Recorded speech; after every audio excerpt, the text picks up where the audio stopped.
பெருமாள் அழகர் அப்படிங்கிற பெயரோட அருளக்கூடிய தலங்கள் 3: பழமுதிர்ச்சோலை, கள்ளழகர், மதுரை கூடலழகர், அன்பில் வடிவழகிய நம்பி. இந்த மூவர்லயுமே பேரழகு அன்பில் வடிவழகிய நம்பியே அப்படின்னு ஸ்லாகித்து சொல்வாங்க பெரியவங்க. ஒரு முறை ராமாயணம் எழுதிய வால்மீகி முனிவருக்கும் நான்முகனுக்கும் ஒரு சந்தேகம் உண்டானதாம்.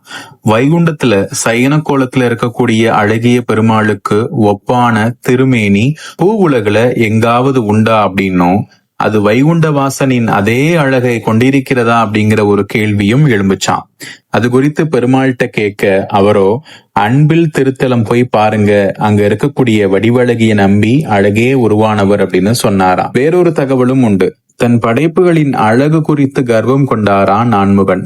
அவர் முன் பேரழகுடன் காட்சி தந்து பிரம்மனின் கர்வத்தை பங்கம் செஞ்சாரு வடிவழகிய நம்பி.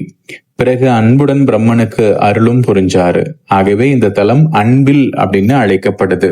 இங்க இருக்கக்கூடிய மூலவர் அருள்மிகு சுந்தரராஜ பெருமாள், தாயார் அருள்மிகு அழகிய வள்ளி நாச்சியார், உற்சவர் வடிவழகி சமேத அருள்மிகு வடிவழகர்.